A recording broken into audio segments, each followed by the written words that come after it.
اور دوسری روایت ہے کہ حضور علیہ الصلاۃ والسلام بیت اللہ حتیم کے اندر حضور آرام فرما تھے۔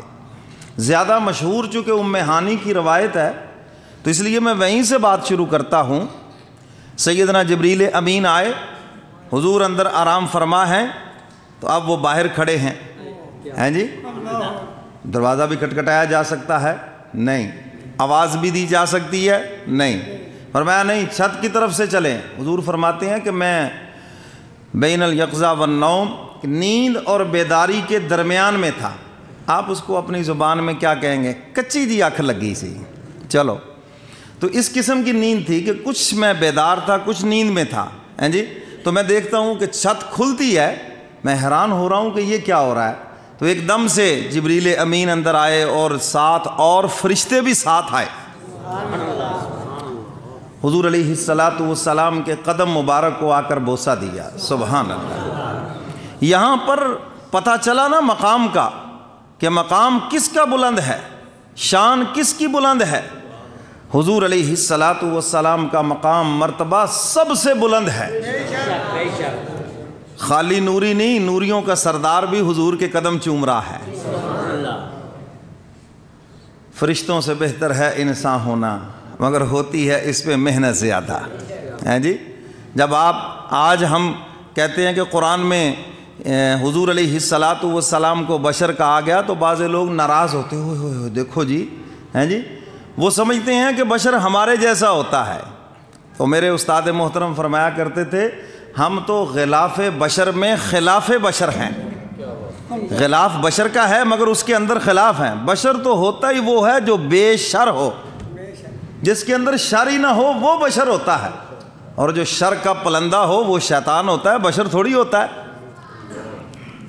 تو میرے محترم سامعین، جب ہم کہتے ہیں کہ حضور بشر ہیں تو وہ انہیں اپنی بشریت نظر آتی ہے کہ وہ تو جھوٹا ہوتا ہے، وہ تو ایسے ہوتا ہے، وہ تو ایسے ہوتا ہے۔ آپ تو بھائی غلاف بشر میں خلاف بشر ہیں۔ باقی رہا مقام اور مرتبہ، وہ تو نوری بھی حضور کی شان کا مقابلہ نہیں کر سکتے۔ اللہ تعالیٰ نے سب سے اعلیٰ اور عرفہ اپنے محبوب کو بنایا ہے۔ تم کہتے ہو حضور نور، ہم کہتے ہیں اہل سنت والجماعت علماء دیوبند کا عقیدہ ہے حضور نور سے بھی اعلیٰ ہے، نور بھی آپ کا غلام ہے۔ بعد از خدا بزرگ توئی قصہ مختصر، اللہ کی ذات کے بعد ہے ہی کوئی نہیں جو حضور کی شان کا مقابلہ کر سکے۔ حضور بیدار ہوئے، ساری بات عرض کی اللہ کے محبوب، آج اللہ نے آپ کو عرش کے اوپر بلایا ہے، جنت سجائی گئی ہے اور عرش کے اوپر آج آپ کی مہمان نوازی ہے۔ سبحان اللہ۔ الرحمن علی العرش استویٰ، رحمان کی آپ سے عرش کے اوپر ملاقات ہے۔ یہاں پر کچھ لوگ کہتے ہیں جی اللہ صرف عرش کے اوپر ہے، باقی دنیا میں اللہ نہیں ہے۔ توبہ نعوذ باللہ، یہ تو محبوب کی ملاقات کا راز ہے۔ آپ کا عام مہمان آئے تو آپ اس کو دکان پر ہی ڈیل کر دیتے ہیں جی اپنی اور جو وی آئی پی مہمان ہو، نہیں جی آپ گھر تشریف لے کے چلے ہیں، آپ کی وی آئی پی مہمان نوازی ہے۔ عام مہمان چائے کا کپ، اور وہ بھی اس انداز سے پوچھتے ہیں چائے تو نہیں پینی جی، ہاں عام مہمان ہے نا۔ اور جو وی آئی پی مہمان ہو اس سے پوچھا نہیں جاتا، جو کچھ ہو سب آگے رکھا جاتا ہے۔ تو حضور علیہ الصلاۃ والسلام بھی اللہ کے وی آئی پی مہمان ہیں۔ موسیٰ کلیم نے ملاقات کے لیے عرض کیا، فرمایا کوئے طور کی طرف دیکھو ہیں جی، لیکن جب محبوب سے ملاقات کی باری آئی فرمایا عرش معلیٰ پہ آ جاؤ، کیونکہ آپ میرے وی آئی پی ہیں، آپ کے لیے خاص مقام ہے۔ الرحمن علی العرش استویٰ، رحمان عرش کے اوپر اپنے محبوب سے ملاقات کرتا ہے۔ یہ تو محبوب کی ملاقات ہے۔ تو میرے محترم سامعین، حضور علیہ الصلاۃ والسلام فرماتے ہیں جبریل میکائیل مجھے یہ طاقتور فرشتے لے کر آب زمزم کے کنویں کے پاس آئے۔ حضور فرماتے ہیں مجھے لٹایا، میری طرف دیکھو، حضور کے یہ سینہ مبارک تھا، اس کو چاک کیا۔ ہماری سائنس میڈیکل تو آج ہمیں بتا رہا ہے نا یہ بائی پاس، اسلام 1400 سال سے بتا رہا ہے۔ حضور فرماتے میرا یہ سینہ مبارک چاک کیا گیا، دل نکالا گیا، میں دیکھ رہا ہوں، میرا دل سامنے ہے جی۔ آج ڈاکٹر اللہ تعالیٰ سب کو محفوظ فرمائے یہ دل کے بائی پاس سے، تو ان کی جو ویڈیو بنتی وہ کہتے جی میں دیکھ رہا تھا ایسے مجھے، تو میں نے کہا حضور بھی دیکھ رہے تھے، ایسی کون سی بات ہے؟ تو حضور علیہ الصلاۃ والسلام فرماتے میں دیکھ رہا ہوں میرا دل نکالا گیا اور اس کو آب زمزم سے دھویا گیا، اور حضور فرماتے ہیں کہ پھر اس کو چاک کیا گیا اور علم و حکمت کے بڑے بڑے تھال لائے گئے، فرمایا وہ جو علم و حکمت کے خزانے تھے وہ میرے دل میں رکھ کے اس کو سی دیا گیا۔ حضور فرماتے ہیں یہ کام لمحوں میں ہوا اور کوئی مجھے تکلیف نہیں ہوئی، پھر میں دیکھ رہا ہوں کہ وہ سارا دل اسی طرح واپس بیچ میں رکھا اور پھر اسی طرح، اور حضور علیہ الصلاۃ والسلام کے سینہ مبارک کے اوپر اس کا نشان بھی تھا۔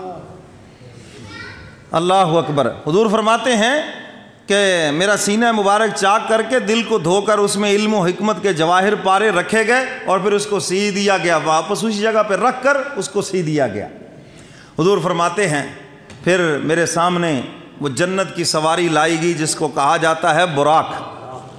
براق برق سے ہے اور برق کا معنی ہے بجلی ہیں جی، اور حضور فرماتے ہیں کہ وہ خچر سے ذرا تھوڑا سا چھوٹا تھا اور گدھے سے تھوڑا سا بڑا جانور تھا، اور جب میں اس کے قریب آیا تو وہ شوخی کرنے لگا۔ جبریل امین نے کان پکڑ کے کہا کیوں شوخی کرتے ہو؟ ہاں آج تو تیرے اوپر وہ سوار ہو رہے ہیں جو اللہ کی ذات کے بعد سب سے اونچے ہیں۔ حضور علیہ الصلاۃ والسلام فرماتے ہیں میں سوار ہوا، جبریل امین بھی ساتھ ہے میرے پیچھے، اور حضور فرماتے ہیں کہ وہ اتنا تیز رفتار جانور، جنت کی وہ سواری جہاں میری نظر پڑتی تھی وہاں اس کے قدم پڑتے تھے۔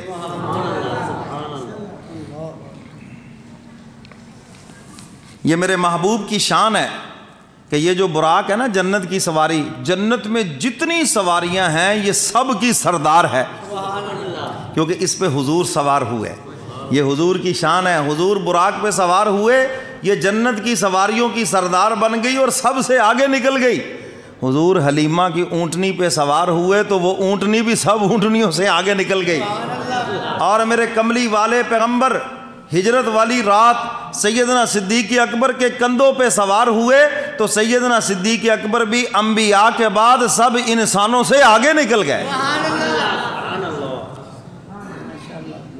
حضور فرماتے ہیں کہ میں اس کے اوپر سوار ہوا اور سفر شروع ہوا، فرمایا کچھ ہی لمحوں کے بعد اللہ اکبر جبریل امین نے عرض کیا اللہ کے محبوب یہاں ٹھہریے، رکیے اور 2 رکعت نماز نفل ادا فرما لیجئے۔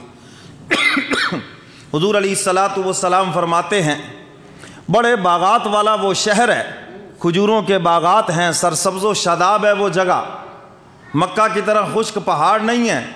تو حضور پوچھتے ہیں یہ کون سی جگہ ہے جبریل امین؟ عرض کرتے اللہ کے محبوب یہ آپ کا دارالہجرت مدینہ منورہ ہے۔ حضور نے فرمایا کیا کہہ رہے ہو یا رسول اللہ؟ دارالہجرت، یہ مکہ والے آپ کو نکالیں گے اور آپ یہاں سے ہجرت کر کے مدینہ منورہ تشریف لائیں گے۔ حضور علیہ الصلاۃ والسلام نے وہاں پر 2 رکعت نماز نفل ادا فرمائے، اور حضور فرماتے پھر سفر آگے شروع ہوا۔ کچھ ہی دیر کے بعد جبریل امین نے عرض کیا اللہ کے محبوب یہاں پر بھی 2 نفل ادا فرمائیں۔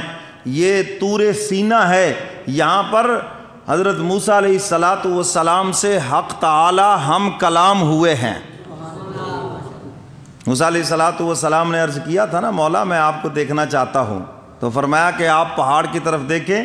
موسیٰ علیہ الصلاۃ والسلام ایک تجلی بھی برداشت نہ کر سکے، پہاڑ بھی ریزہ ریزہ ہو گیا اور موسیٰ کلیم بھی بے ہوش ہو کے گر گئے۔ تو عرض کیا اللہ کے محبوب یہاں بھی 2 نفل ادا فرمائیں۔ حضور علیہ الصلاۃ والسلام نے وہاں پر بھی 2 نفل ادا فرمائے۔ حضور فرماتے پھر ہمارا سفر آگے جاری ہوا تو آگے پھر مجھے جبریل امین نے عرض کیا یہاں پر بھی آپ 2 رکعت نماز نفل ادا فرمائیں۔ فرمایا کہ یہ مدین ہے، شعیب علیہ الصلاۃ والسلام کا مسکن ہے، چونکہ یہ بیچ میں رستے میں آ گیا تو اس لیے یہاں پر بھی 2 رکعت نماز آپ نفل ادا فرمائیں۔ اور اس کے بعد حضور فرماتے ہیں بیت اللحم، وہاں پر ہماری سواری ٹھہری جہاں پر حضرت عیسیٰ علیہ الصلاۃ والسلام کی ولادت ہوئی تھی، تو وہاں پر بھی حضور علیہ الصلاۃ والسلام نے 2 رکعت نماز نفل ادا فرمائے۔ سبحان اللہ۔ اور پھر حضور فرماتے میرا سفر آگے جاری ہوا، ایک خاتون نے مجھے آواز دی، جبریل امین نے کہا اللہ کے محبوب آپ اس طرف نہ دیکھیں۔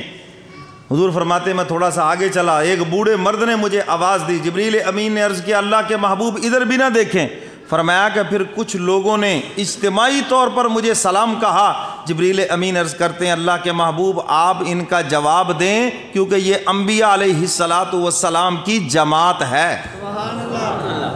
حضور نے پوچھا وہ پہلی بوڑھی خاتون کون تھی؟ عرض کیا اللہ کے محبوب وہ دنیا ہے اور وہ آپ کو اپنی طرف مائل کرنا چاہتی ہے۔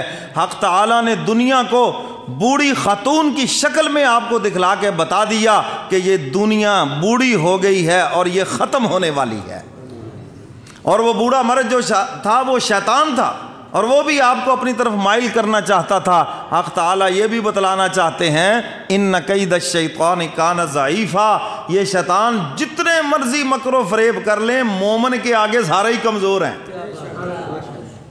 اور آگے انبیاء علیہ الصلاۃ والسلام کی جماعت تھی۔ تو میرے محترم سامعین، قرآن پاک کی جو آیت مبارکہ ہے، حق تعالیٰ نے اس میں معراج کے پہلے حصے کا ذکر کیا۔